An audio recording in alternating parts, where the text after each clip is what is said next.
Greetings, everyone, and thank you so much for joining us for this webinar on how an animal law MSL empowers veterinarians to shape animal law. My name is Reddy, and I direct the animal law program here at the Center for Animal Law Studies at Lewis and Clark Law School, where I also earned my JD. In our online program, I've taught our Introduction to U.S. Legal Studies course, which is a requirement for MSL and international LLM applicants, and I also teach international animal law and an emerging topics course dedicated to advancing protections for insects. In addition, I'm honored to be able to introduce our featured speakers, Dr. Alba Gonzalez and Dr. Emily Talkington, both of whom hold a doctorate in veterinary medicine and are Lewis and Clark Animal Law MSL alumni. I'm also pleased to introduce Professor Megan Senatori, who, in addition to being CAL's executive director, teaches our online companion animal law course and one of our other emerging topics in animal law courses, this one dedicated to veterinary animal law issues. So just to offer a brief overview of our presentation today, I'll be speaking to our mission here at the Center for Animal Law Studies and history of groundbreaking firsts, as well as touch upon our global reach and alumni. From there, Dr. Gonzalez and Talkington will offer highlights of their respective trajectories and speak to how veterinarians can transform their expertise and passion into advocacy, helping to shape more robust animal protection laws, policies, and more positive courtroom outcomes. After, I'll share details about our online program and the application processes. And after that, Professor Senatori will shed light on some of the compelling accomplishments of our alumni and also discuss scholarship opportunities. So with that said, I'm pleased to share that here at the Center for Animal Law Studies, or CALS, our mission is to educate the next generation of animal law advocates and advance animal protection through the law. And we have a profound history of groundbreaking firsts to that end. For example, while animal law was taught at Lewis and Clark for more than 3 decades, it was the founding of CALS in 2008 that put animal law as a core discipline on the proverbial map. And part of that narrative was written that is made possible by our students as trailblazers themselves. Indeed, it was our students who founded the very first Animal Legal Defense Fund student chapter in 1993, who collectively created the Animal Law Review in 1994, and who helped build the now longest-running animal law conference dedicated to animal law issues, the Animal Law Conference in 1995, a conference that the Center for Animal Law Studies now co-hosts with the Animal Legal Defense Fund. In addition to featuring the world's first dean of animal law, CALS also boasts the world's most extensive animal law curriculum, which I'll touch upon later in this presentation.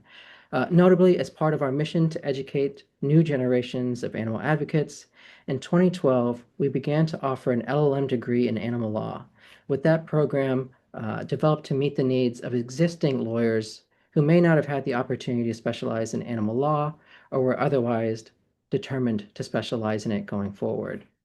In 2022, we further expanded our efforts to amplify the work of animal advocates by breaking ground on an animal law MSL, which affords an incredible opportunity for bachelor's degree holders who wish to specialize in this emerging field and effect meaningful change outside of the contours of formal legal practice, such as through legislation and/or lobbying efforts, through grassroots advocacy, work within or beyond the bounds of a nonprofit, through their own scholarship, their teaching, regulatory work, or by better equipping them to be change makers in the roles that they already hold, such as is the case with veterinarians, legal aides, teachers, humane law enforcement officers, and so much more. So I know that was a lot of information, but let me go ahead and just highlight where our many students and alumni come from. Clearly, there are so many countries here, too many to list, but just gives you a snapshot of the reach and significance here at the Center for Animal Law Studies. And I'll note that Professor Senatori will be highlighting some of those individuals and potential collaborations of our alumni towards the end of this presentation. So for now, let me go ahead and turn things over to Dr. Gonzalez. Thank you, Professor Reddy. So my name is Alba Gonzalez, and I'm a veterinarian. I have a special interest in veterinary forensics. So that's where this MSL program was extremely helpful. I've been working since about 2015 in assisting with cases of animal cruelty and neglect. And originally, it was just basically a matter of evaluating the animals and seeing how the how do you say the cruelty that was being imparted on them, and that led me to obtain a master's in veterinary forensics and in forensic science. But little by little, I began to understand that it was really important for me to understand the law if I was going to be a better advocate. And that with the knowledge and experience that I had, the understanding of the law was going to be important both in court and outside of court. So I'm going to kind of share a little bit of what I do both in and out of the court. We can have the next slide, please.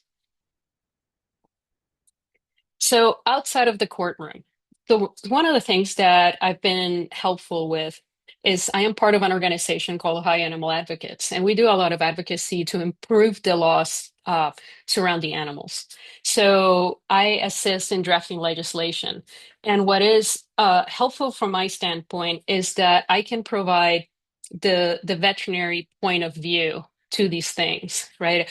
A lot of the advocates and the attorneys that are working on these things, they understand the law, they understand what they want to do to better the welfare of animals. But we have that special knowledge, extra knowledge as far as how uh, how the animals are affected, whether it be medically, again, quality of life, things like that.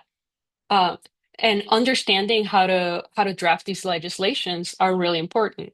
One of the things that I was able to do is like one of the classes we had to draft proposed legislation, and I took it really seriously. And I used an example that I was interested in for here in Ohio, and I utilized that class to create the proposal, and that proposal is actually being utilized.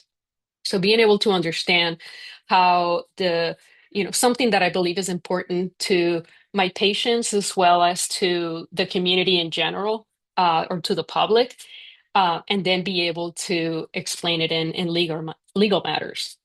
The other way that I assist outside of the courtroom is in the interpretation of the law.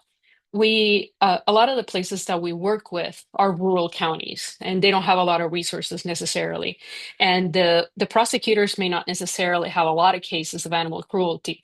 So they understand that there are laws written for protection of animals, but they do not understand if the facts that are occurring, if what's happening to these animals fits under the description of animal cruelty or the interpretation of it.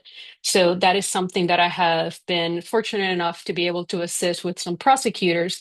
They will give me the information as far as what happened to the animal, whether it be a poisoning or harm or neglect, intentional or unintentional. And then I can evaluate the way that the law is written and help them determine if it is in violation of the law, the state law. Next slide, please. So in the courtroom, this is where I have the most fun with all the information and all the training that I got. One of the things I do is work as an expert witness. Now, primarily, what I'm doing is providing expert witness testimony in the field of forensics, as far as, again, the animal cruelty and neglect. However, with the information that I got from the MSL, one of the things that I learned was kind of how to act in the courtroom, what to expect, what questions, you're going to be asked, how to handle that kind of information. So I am able to, I would say, I'm better prepared to be an effective witness for these animals. I was able to provide a victim impact statement on behalf of an animal victim. This was a dog that was injured to the point that it was killed, and I was able to write a letter to the judge on behalf of that victim animal to let the court know from this victim that no longer has a voice, what how everything affected him. And then the third one is kind of the best one. So being able to be a legal expert or provide legal expert testimony. And what I mean by that is that when us as veterinarians, right, we are experts because of our education, because of our training, but we are we are experts in animal matters, not in legal matters. Well, whenever I am writing a report, I always tie it to the law. Again, like this is what happened to this animal, and this is why it's in violation of state law. Well, I had two defense attorneys challenge me being able to give legal expert testimony because it's outside of my purview. And in both situations, the judge said that because of my training and education, this MSL, I was actually permitted to give legal expert testimony. And that was huge because, again, I'm able to tie everything up with what happened and how it affects animals. So, in general, I mean, the MSL has just made me a great advocate, both in court and outside of the courtroom. So, thank you very much.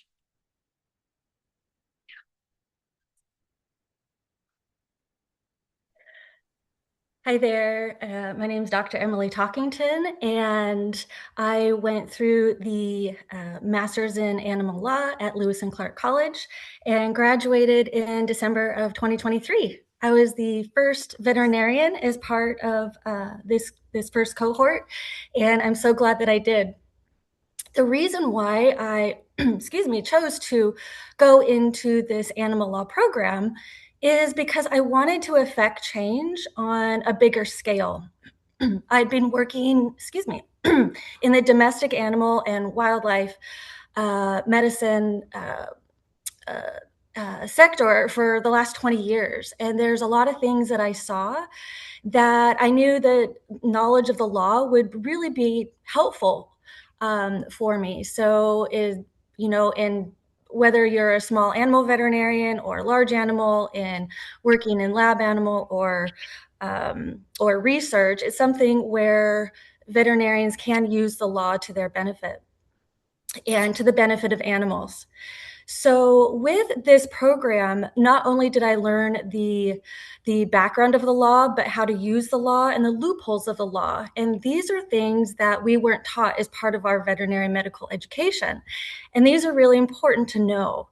And um, and so with this, with the training, not only the practical training and the theory that we learned as part of the program, we were given the chance to practice with our classmates. And so our classmates are made up of other veterinarians, of other students in science, but also animal law attorneys.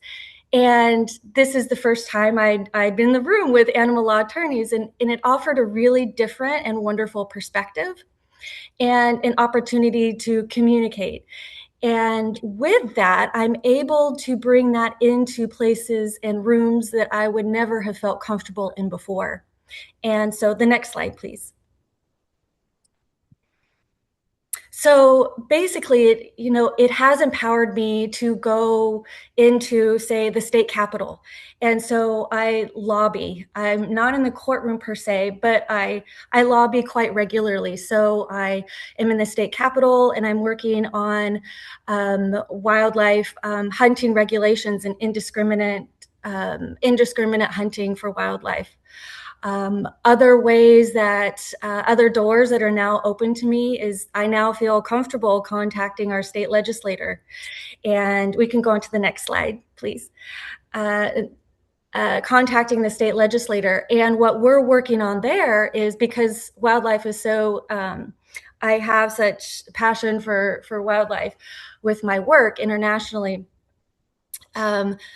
That we are now authoring an ordinance on banning the sales of exotic animals in pet stores here in the region. So that would include birds, reptiles, amphibians, fish, and small mammals. And so I feel comfortable in these places. And just like what Dr. Gonzalez was saying, our voice is really important.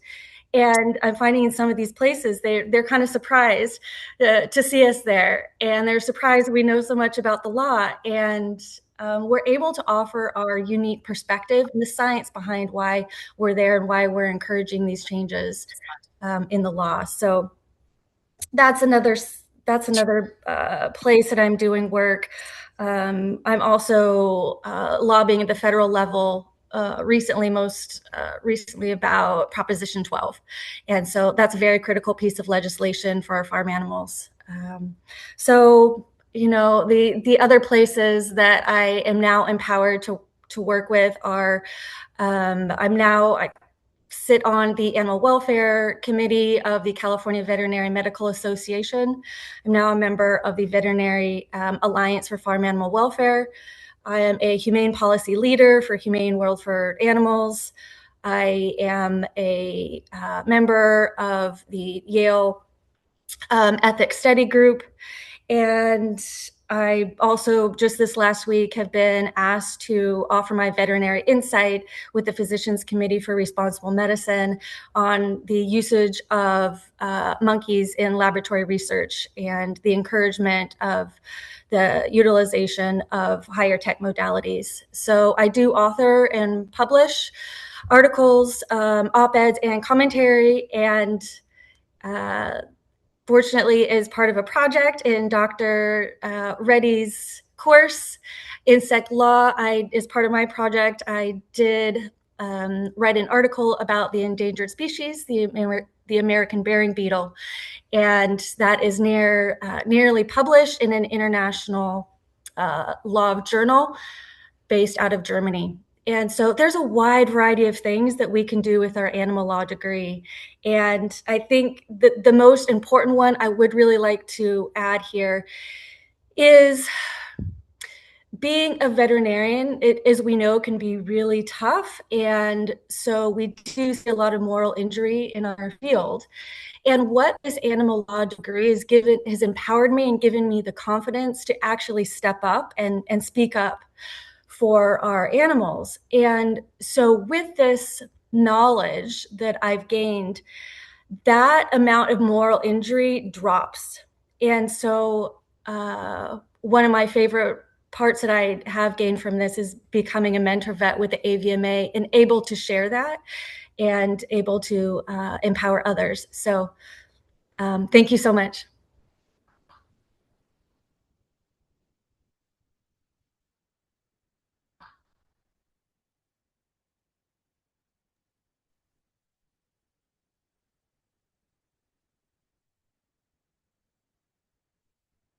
Thank you so much for those compelling presentations. And I'd like to provide sort of a program overview, turning first to the curriculum. So for MSL students and international LLM candidates, in their first term in the program, they take basically two required courses. And one of those courses is our Introduction to U.S. Legal Studies course.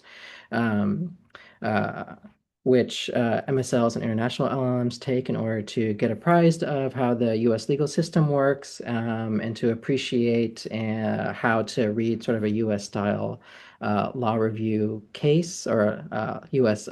Legal case or a legal opinion. In addition, they take our Animal Law Fundamentals course, which is a survey course that covers basically all aspects of animal law practice. Or at least so the significant ones. In addition, they take sort of one elective course, and this is just an example of elective courses that might be offered in that first term. In their subsequent terms, they have a great deal of flexibility. Most students graduate in 4 terms, so that would be, for example, fall, spring, summer, and then the following fall. And so in those terms 2 through 4, basically have sort of free reign to take the elective courses that they wish. Turning to our U.S. LLM candidates, a little bit more flexibility in that during their first term, they're not necessarily taking that Introduction to U.S. Legal Studies course because they already come to our program with a Juris Doctorate or JD. And so the one course that they're required to take, unless they've previously taken it at a prior institution, is our Animal Law Fundamentals course. Like with our international LLM candidates and MSL candidates, they take 1 to 2 sort of elective courses, but starting that first term. Um, you've heard uh, Dr. Talkington speak about our insect law course, which I teach.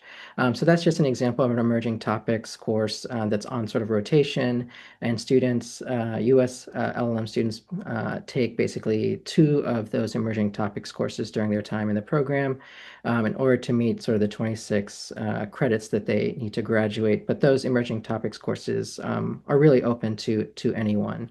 So again, in terms 2 through 4, US LLMs take 2 to 3 sort of elective courses, and again, graduate usually within 4 terms. I will say that students who want an accelerated timeline can graduate within one calendar year, so starting in the fall, continuing in the spring, and completing their credit requirements the following summer, so within one calendar year.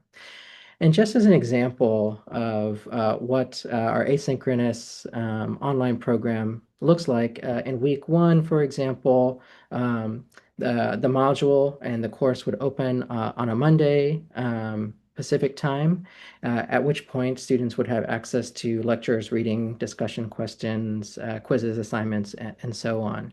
And depending on the course, students usually are asked to engage with one or more questions, and so they do that through our discussion boards. And not only do they sort of reply or respond to a prompt given by the professor for that week, but they're also required to engage with one another. And it really creates this robust engagement that mirrors, in many ways, and in some ways is more robust than what you would get in an in-person course offering. And each module basically closes the following Sunday, and again, at which point students are required to respond to 1 or 2 of their colleagues and complete any quizzes and/or assignments. In subsequent weeks, each one of the modules actually opens early. So students basically, after week 1, have 2 weekends with which to complete their course assignments for each one of those specific modules. So again, the program is designed to provide for added flexibility where possible. So in terms of degree offerings, I've spoken about the LLM, which is really designed for practitioners and judges, and also the MSL, which is designed for bachelor's degree holders or master's degree candidates, or even doctors, whether that's a PhD or DVM. Really, the MSL is appropriate for candidates who come from a wide range of disciplines and areas of study and backgrounds. And so you have here just some examples of what our candidates go into. The LLM is certainly distinguished in that it is a degree that you need a JD if you're a US candidate, or a bachelor's in the studies of law if you're an international candidate. And it's really, again, designed for those who are able and want to practice. Although, many of the candidates who come through our program and get the LLM might be more interested in academia, research, writing, policy development, legislation, lobbying, and more. So in terms of program requirements, the one sort of distinguishing factor between the LLM and the MSL is that to apply for the LLM, you have to have an underlying degree that qualifies you to practice either as a lawyer or to sit as a judge in the country that awarded that degree. So again, for US candidates, that's going to be the JD. For foreign candidates, it might be a bachelor's in law. We also, for international candidates, both for the LLM and the MSL, have an English proficiency requirement to ensure that candidates are able to sort of keep up with readings and engagement. And here are just some of the factors that we consider: scholarly capacity for LLMs, their skills as a lawyer, academic performance in history, strength of references, and one of the things we prize in our candidates is some sort of engagement with if not animal law, then animal advocacy issues. And sort of going forward to the next slide, we'll see that a lot of the requirements and the factors that we consider are the same, with the one exception that MSL candidates, again, wouldn't necessarily have that underlying JD or bachelor's in law, but would have a bachelor's from some other discipline. And again, the factors considered by the admissions committee are fairly the same, aside from the candidate's skills as an attorney. So in terms of the application materials that are required to apply, a statement of interest, usually these are 1 to 2 single-spaced pages, a writing sample, and this can be, a scientific article. Some candidates who come from a journalism background put together a number of articles that they've written, news articles that they've written. So the writing sample can really be diverse. But the best writing samples are those that really speak to your ability to read closely, to analyze, to put sort of theory and conversation with facts, apply facts to rules if appropriate and applicable. So anything that just demonstrates close reading, analytical writing, because that's a lot of the work that our candidates do in the program. In addition, a resume or CV, up to usually 5 pages, transcripts from all institutions of higher education, whether or not a degree was conferred by that institution, 1 to 2 letters of recommendation, and again, for international candidates, some way to demonstrate their English proficiency. So with that said, I will go ahead and turn it over to Professor Senatori. Thank you so much for that comprehensive overview. And I also want to thank Doctors Talkington and Gonzalez for the really inspiring presentations. I have to say the MSL degree is our newest degree of these two. We launched it in 2022. And when we did so, we really envisioned the impact that non-lawyers could make to advancing animal protection through the law. And the presentations we heard just now really encapsulated that very well. So thank you both for that. So again, my name is Megan Senatori. I'm the Executive Director at the Center for Animal Law Studies, and I teach in the online advanced degree program. I'm going to talk about some of our alumni, go through our scholarship opportunities and upcoming events.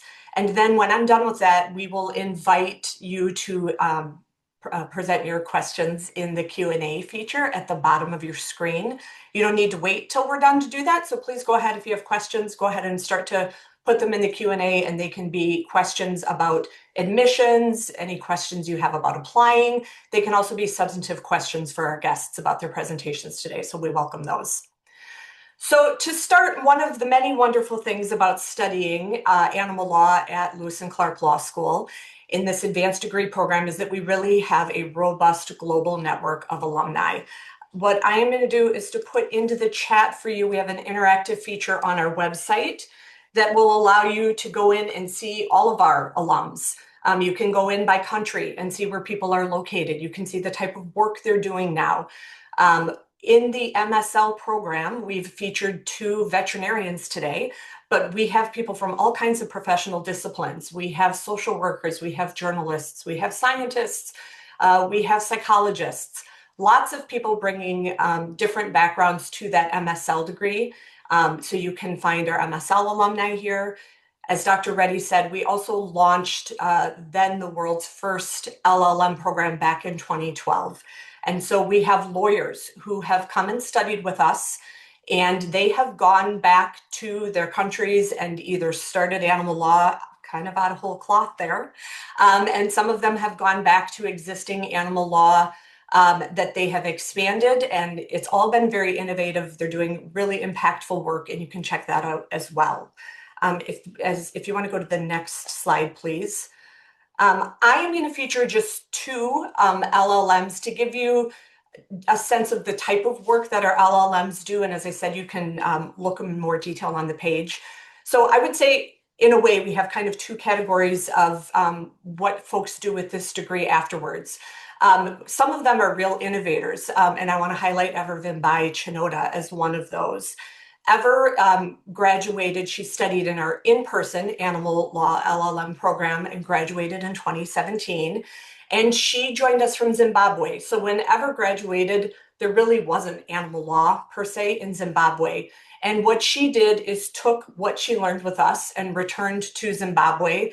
While she was a student, she founded a nonprofit called the Speak Out for Animals, or SOFA. And she has really grown animal law in Zimbabwe, and it is reaching into other countries as well. We have lots of alum from different countries in Africa. Among the accomplishments include teaching the first ever wildlife course. And she's reached over 180 students through Great Zimbabwe University, so translating what she learned with us into that program. She's also done an array of workshops focused on law enforcement, helping police and prosecutors learn how to handle these types of cases. And then most recently this spring, Ever launched the first ever national certificate in animal law and welfare in Zimbabwe. So what this is it allows people to study in this program, which is taught by Ever and 4 of our other animal law LLM alums from Africa, as well as other teachers. They do this program, and at the end, they become certified in this national certificate, and they are out there making sure that protections for animals and that the law is being enforced. So really innovative, great things that Ever is doing. She's been honored with lots of different awards. And this is an example of a student that just kind of created animal law out of whole cloth back in her home country when she was done. And we have a lot of alums that fall into this category. If we can go to the next slide. And then I want to feature someone from the United States who took what they did in this program and is helping animals around the world. And they're doing it through general counsel. So this is Cynthia von Schlichten.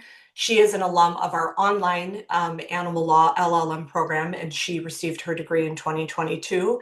And she is now general counsel at Farm Sanctuary. For those who may not be familiar, it's US-based animal protection nonprofit. And Cynthia is leading the organization as general counsel. So she is doing both animal protection work and all of the other type of legal work that you would do when you are running a nonprofit organization. She brings immense experience, knowledge, and expertise to that work. She speaks at events all over the country and globally on farmed animal protection work.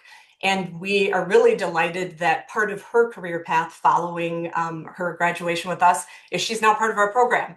So Cynthia teaches our nonprofit law course in the online advanced degree program, and she also teaches the industrial animal agriculture law course in the online program. So if you study with us, you would have the exceptional experience of also learning from Cynthia as she translates her passion for farmed animal protection into both of those courses. And so that's an example of a US alum who then went into a more traditional job with an animal protection nonprofit. So I'll have you go to the next slide. So I want to talk a bit about our scholarship program. We are proud to have a really robust scholarship program. We offer full and partial scholarships to well-qualified applicants. And one of the great things about our program is that everybody who applies to it, whether you apply to our in-person program or our online program, we consider everyone for scholarship support. So there's a really robust opportunity to get scholarships through us to help you pursue a career in animal law and animal protection. I also want to feature just 2 of our named scholarships. So we have many scholarships from anonymous donors. We also have some people who are really inspired by animal law and have created scholarships in honor of someone. We have 2 of those available for the fall. One of those is the William Riley Animal Protection Scholarship. And this is a new scholarship that was created in memory of William Riley. He is someone who was deeply passionate about the companion animals he spent his life with and really loved all animals. So this particular scholarship is for either an animal law LLM or MSL student. And the criteria include that the student has to have demonstrated a commitment to promoting empathy towards animals or reducing animal cruelty through education that fosters compassion, respect, and knowledge. So I'll tell you how you can apply for these, but that is one of our named scholarship opportunities. If I can have you go to the next slide. The other is the Thomas Bloom Raskin Animal Protection Scholarship. And this is a special scholarship that was created by an anonymous donor who was inspired by Thomas Bloom Raskin, who went by Tommy Raskin. Tommy was very passionate about animal protection, and his biggest area of passion was farmed animal protection and working against industrial animal agriculture. Tommy was a second-year law student at Harvard who was pursuing a career in this field when he sadly passed away. This scholarship was created in his memory, and it is for an animal law LLM student who's demonstrated both academic excellence and a commitment to animal law, and priority is given to those who are passionate about careers in farmed animal protection because that was the area that was of most passion for Tommy. So that's an example of another named scholarship. For all of our scholarships, there is not a separate application process. We review the overall application and we review the personal statement. You can say in there which scholarship you're applying for, or if you have a particular interest in a particular scholarship, you can list that there. And as I said, everyone is considered. I also want to flag how to stay in touch with us. So we have lots of wonderful events here at the Animal Law program, both in person and online. You can sign up for our quarterly newsletter. We send updates about what's going on at the Center for Animal Law Studies and animal law generally at Lewis and Clark Law School. We are also active on social media, so you can find us on Facebook, LinkedIn, Instagram, or on our YouTube page to follow events. I also want to just flag a couple of upcoming events. And these are examples of, if you study with us, and this is just like a small snapshot of the kind of events that you have access to, whether you're studying in person or online. Of course, some in-person events are not always open to online students, but a lot of times they are. We have, for example, an annual Animal Law Review Symposium. This year it is March 6th. This one is open to the public. It is in person and online. We have an annual Animal Law Week. This year it is March 9th through 13th. This is a week of events that is planned by our students. The nation's first Animal Legal Defense Fund student chapter dates back to the early 90s, and our students are really engaged in putting together great programming. That event has two of the events are open to the public, and one of them is available online this year. We are also hosting a 4th annual Comparative Animal Law Symposium. This is an event that we do in collaboration with a host of universities from around the world. This is also online, available to the public. We'll have a keynote on the first day and then a roundtable discussion on the second day. But on both days, then we have early career scholars who will do presentations on topics that they have submitted and been selected to present on, so issues of comparative animal law. And then they will have experts who engage with them and provide feedback on their topics. So you're welcome to join us for either or both of those days. And then we also host an annual Animal Law Conference, which is the nation's longest running animal law conference. We do this annually as a collaboration with the Animal Legal Defense Fund. This year's event is in Washington, D.C., the weekend of October 16th. And then the 35th annual event, which will be back in Portland, is in March of 2027. That one is March 12th through 14th. We also have a call for proposals open for anyone who is interested in submitting an individual speaker proposal. Those are open through March 15th, excuse me. I have also put into the chat for everybody our events page, so you can go in and find these events, register them for them, find out more details.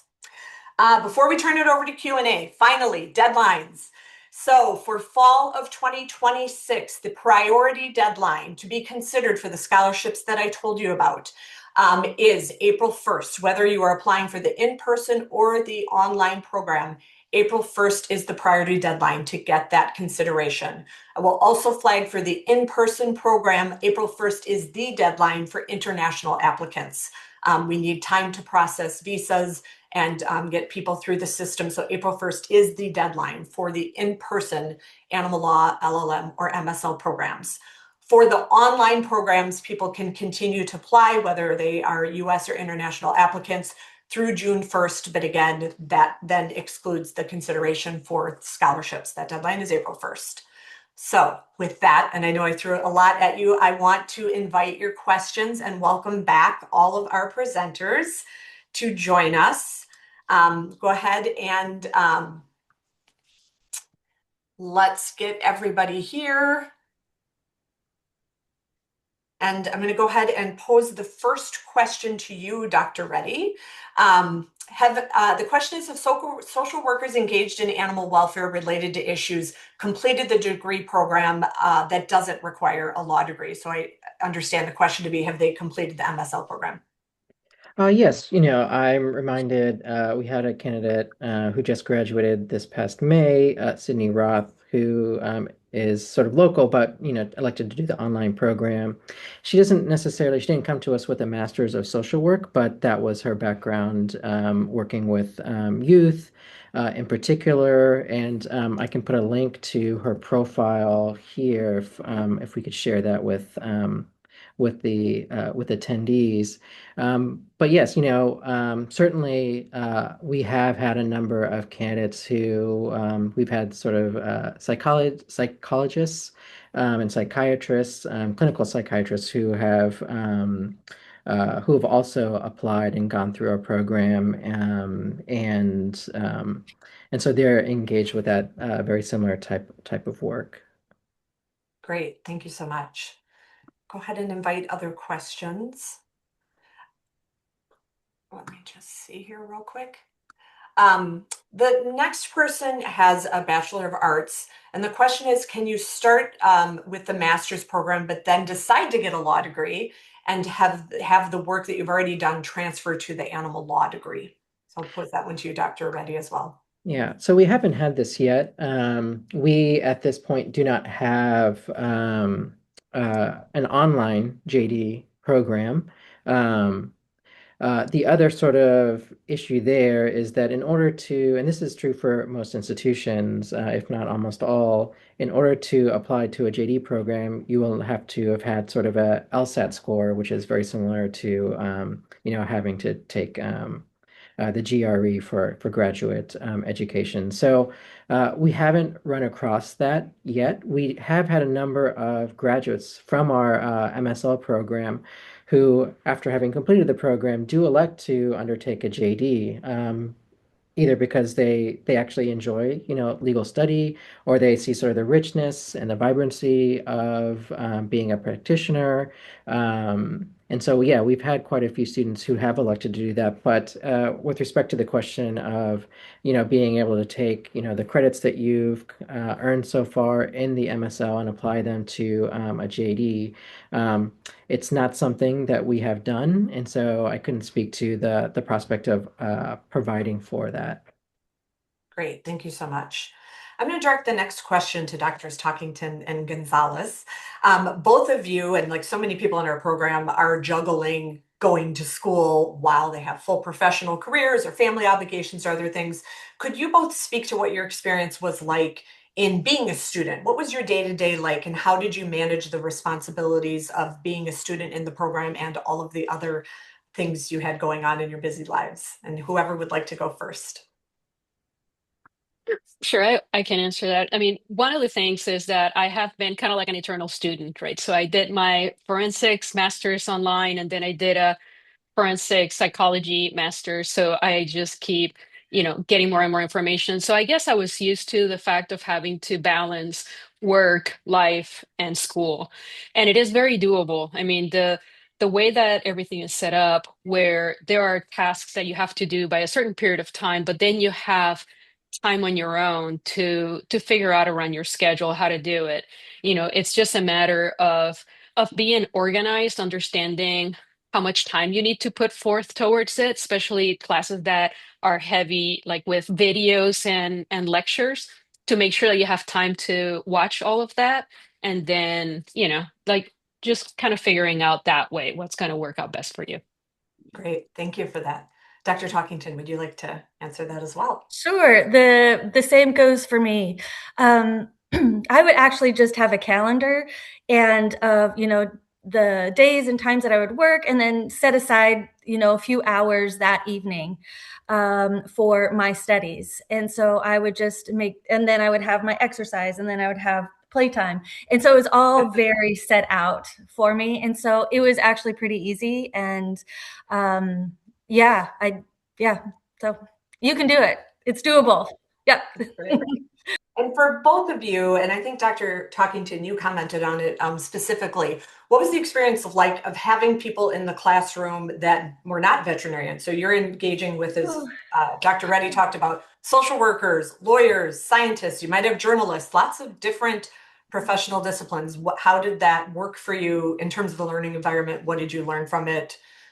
Yes. What was your experience? Oh, it was eye-opening, actually. It was very eye-opening. Come from a place of just a veterinarian perspective, and to be in a room full of others who are not in the veterinary world was it changed my thought pattern around the animal protection issues.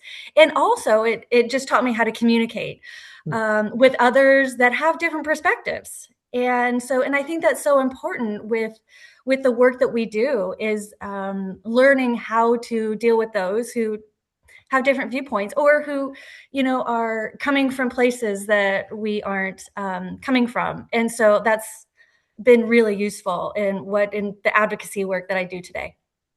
Wonderful. Thank you. Dr. Gonzalez, would you like to add to that?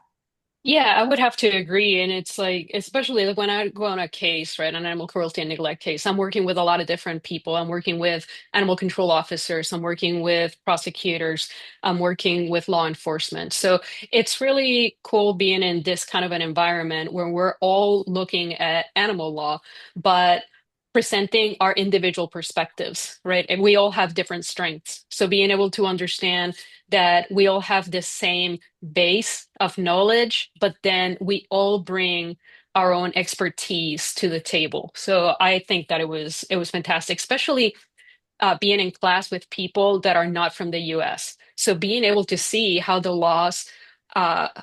the law happens in other countries, it was all very eye-opening and it was great. Wonderful. And I have to say, from teaching, and I know Professor Reddy would share this, I have loved having the MSL students in the classroom to open the eyes and perspectives of the lawyers, because it's very easy we're all kind of working in our silos towards animal protection, and it's really wonderful to have so many different perspectives in the classroom. So to follow up on that, and I'm going to ask the first part for you, Dr. Reddy, and then the second part to our guests. The person asks, is there any synchronous learning? So is everyone in a Zoom in real time to have a lively discussion, or how does that work? So can you first talk about it for the in-person program, and then I'll invite you to explain what it is in the online program, and then our guests can weigh in to add more context to it. Thank you. Sure. So for our in-person program, all of the classes are live. We do have students who come here for the in-person program, and they usually complete the program within a year. And sometimes, for example, a course maybe like food law or the law of law and ethics of animal testing. We offer those courses in the past few years only online, and so a student might elect to take those courses in the online modality.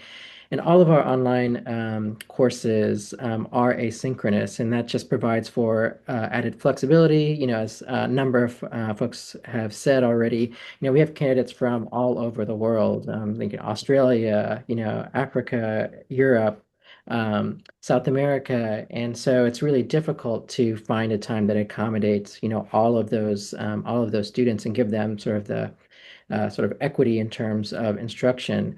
But what we do at the program level is we have, 1 to 2 times a year, sort of program-wide socials where, one, in the morning and one in the evening, a couple months apart, where everyone can kind of get together and really sort of meet in real time, their colleagues, their professors. So that's at the program level. And then we also have within each individual course, professors will oftentimes have, well, they'll have weekly office hours, but on top of that, they usually also, coordinate a social for everybody in the classroom. And so if students wanted to, they could pose questions about course content and the like. But these meetings really, again, just provide an opportunity to engage kind of just like this. And so it's compelling for our candidates. And the last thing I'll say is, I think we do a really compelling job of, fostering community. I can't tell you how many times I've, gone to a conference and, lo and behold, this person I've seen like in a little window for, or a little picture of them for, the past, 1.5, 2 years. I get to meet them in person, but we already have sort of this foundation.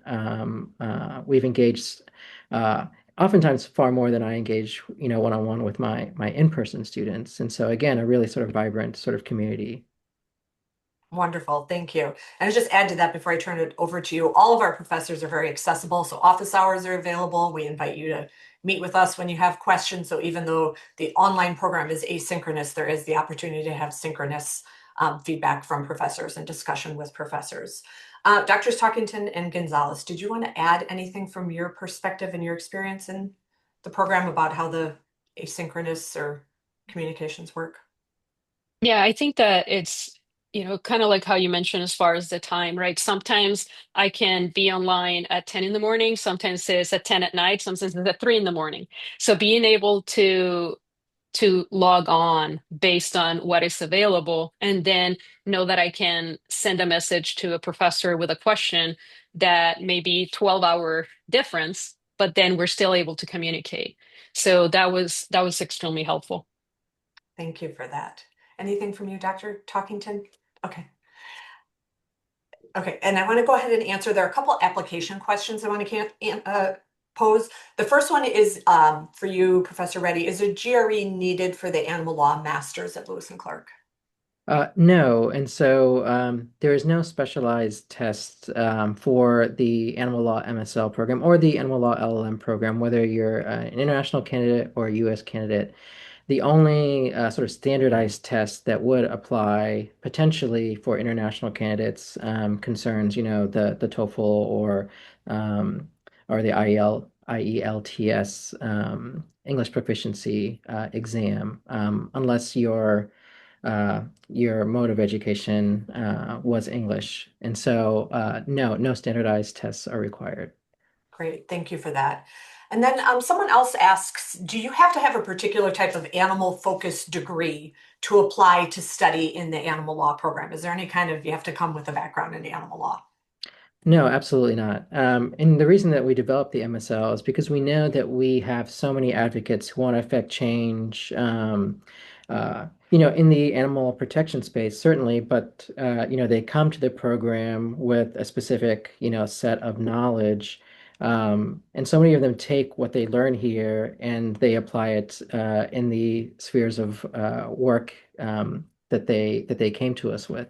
And so they're really kind of force multipliers in that way. And so, certainly there are degrees that would better prepare you to engage in some of the work that you'd be undertaking in the program. But again, the MSL program is specifically designed so that if you don't have, a background in anything related to animals or anything related to the law, that's what the program and the courses are designed to equip you with. And I think for a lot of candidates, there's that first semester could be a steep learning curve.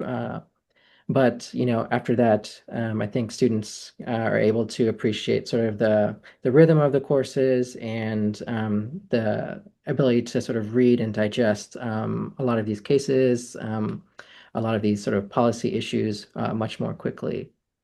Thank you for that. And I'll just add that for lawyers as well coming into the program, we don't expect you to have a background in animal law. One of the reasons the program exists and that we wanted it to be online is to make an animal law education more accessible around the US and around the world, because we recognize a lot of people don't have access to animal law courses. So we have lots of people that come into the program who are really passionate about animal protection. They've done animal protection volunteer work, but they haven't had the ability to take an animal law course. Whether they be lawyers or, as Professor Reddy said, people studying in the MSL program.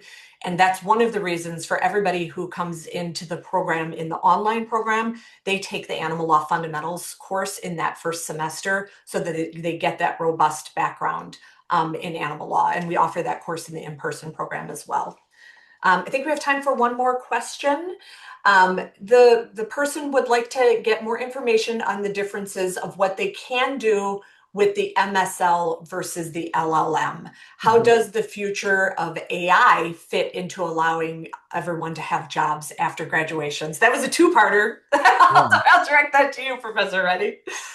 One of the things at the MSL, so historically, let me take a step back. Historically, a lot of the jobs that, we're talking about like policy work or legislation lobbying, a lot of those jobs were held by folks with JDs because the JD sort of naturally prepared folks to equip them with the skills to succeed in those areas. One of the reasons we developed the MSL is that a JD is not necessarily required for those positions, and so we have candidates going into sort of food policy positions. We have them going into legislation and lobbying positions, and so I think as more time passes and organizations and advocates are made aware of the existence of the MSL, and then it's concentrated in animal law, and that you have access to courses that most JD programs do not offer. You've specialized in a way that makes you, I think, equally compelling of a candidate, if not more compelling of a candidate for those positions.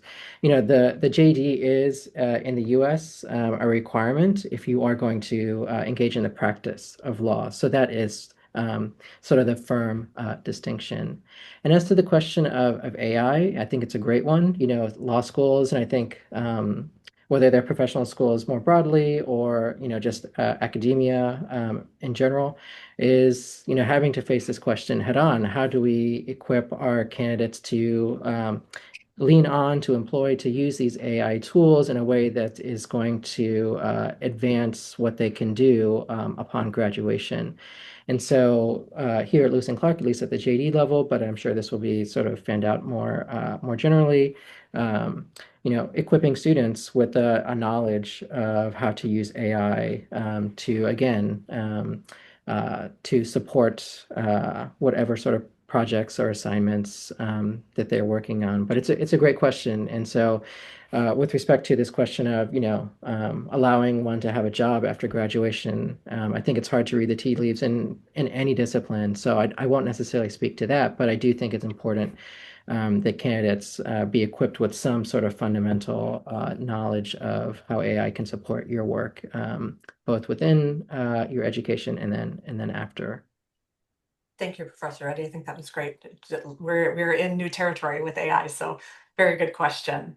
I invite, if you have any follow-up questions, we're about out of time. Don't hesitate to email us at cals@lclark.edu. Before we wrap up, Doctors Talkington and Gonzalez, is there anything further that you wanted to add? I want to thank you for inviting me to be part of this, and anybody that's out there, if there's, especially veterinarians or individuals in animal control or anything like that, if I can be of assistance, you can find me on LinkedIn, and I can answer questions and help you along the way, because I think it's a very worthwhile program and it has benefited me significantly. So I would like to see it help others as well. Thank you, Dr. Gonzalez. Anything from you, Dr. Talkington? Yeah, same for me. Please feel free to reach out. You can find me on LinkedIn as well. I would love to talk with you more about any questions that you might have and what opportunities there might be for you. So yeah, go for it. Thank you. And thank all of you for joining us, for Doctors Gonzalez and Talkington for the inspiring and impactful presentations. I just really enjoyed them. And Professor Reddy for all of your robust information about the program. So thank you very much, everyone. And don't hesitate to reach out with any follow-up questions if you'd like to study with us at the Center for Animal Law Studies at Lewis and Clark Law School. Thank you.